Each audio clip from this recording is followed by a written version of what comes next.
Assalamualaikum warahmatullahi wabarakatuh. Selamat pagi, salam komunikasi. Kembali lagi bersama saya Teddy Maulana, masih di acara ilmu komunikasi.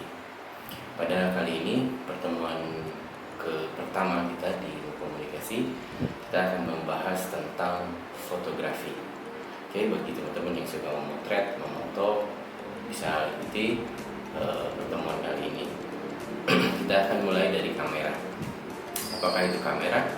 Apakah itu fotografi? Kamera hanyalah alat untuk melakukan proses fotografi. Sedangkan fotografi itu sendiri adalah melukis dengan cahaya. Kalimat sederhananya adalah melukis dengan cahaya. Sehingga syarat dari sebuah fotografi, bagaimana kamera tersebut bisa menangkap gambar, yaitu syaratnya harus ada cahaya.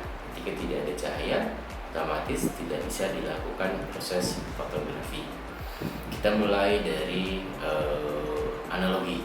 Untuk melakukan proses fotografi, saya membuat analogi, membuat sebuah perumpamaan yang sederhana, yaitu mata. Mata kita itu diibaratkan kamera. Ketika mata kita bisa melihat, itu karena ada proses cahaya yang masuk ke dalam mata kita. Begitupun kamera. Ketika cahaya tersebut datangnya terlalu terang, terlalu deras, itu disebut dengan over atau silau kalau mata kita memperhatikannya.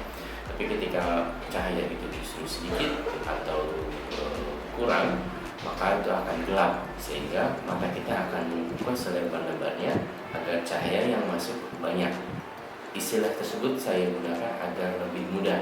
Ketika cahaya terang, mata kita akan menutup. Ketika cahaya gelap, suasana di lingkungan sekitar gelap, berarti mata kita akan membuka selebar-lebarnya dan selama-lamanya. Nah, proses membuka mata tersebut dalam kamera disebut dengan diafragma, atau kode atau simbolnya adalah F. Nah, ketika F angkanya adalah kecil, berarti bukaannya besar. Ketika F angkanya kecil, berarti bukaannya besar. Dan begitu sebaliknya, ketika F angkanya besar, berarti bukaannya kecil. Semakin bukaannya besar, semakin banyak cahaya yang masuk, semakin terang berarti. Simbol tersebut biasanya terdapat pada lensa.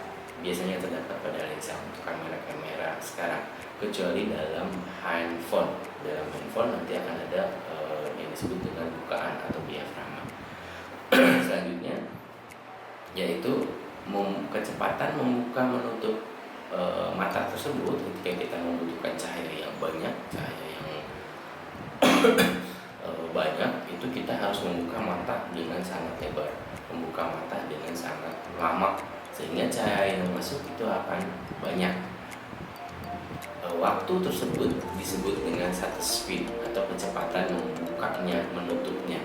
Jadi semakin membuka mata tersebut semakin lama, cahaya yang masuk semakin banyak, kemungkinan besar akan semakin terang. Begitupun kalau cahaya menutupnya, membuka dan menutupnya cepat, berarti cahaya yang akan masuk hanya sedikit. Oke, jadi nanti tadi disebut dengan diafragma yang pertama, yang kedua disebut shutter speed shutter.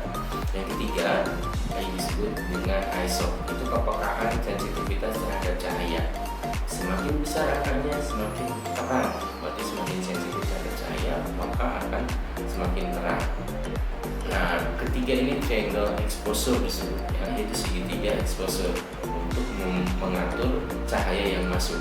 Cahaya yang masuk dari ketiganya itu ada simbol yang disebut dengan light meter atau ukuran untuk mengukur cahaya yang masuk. Apakah cahayanya sudah pas atau justru tidak pas, terlalu banyak atau terlalu sedikit. Kalau terlalu banyak atau terlalu terang disebut overexposure. Kalau terlalu sedikit disebut dengan under. Beberapa pakar menyebutkan bahwa under is better than over. Jadi ketika Anda nanti di light meter itu ada simbol menunjukkan kursor ke kiri dan ke kanan. Untuk beberapa kamera ada yang ke kiri semakin gelap, ke kanan semakin terang, atau ada yang menggunakan sebaliknya. Untuk Canon biasanya ke kiri dan ke kanan, gelap ke kiri, terang ke kanan. Untuk Nikon ada beberapa yang menyebutkan secara terbalik. Itu adalah materi sederhana tentang triangle exposure, segitiga exposure yang sangat sederhana. Nah, setelah perkuliahan ini, setelah pertemuan kali ini, diharapkan nanti teman-teman bisa menguasai bagaimana mengatur cahaya dengan triangle exposure ini.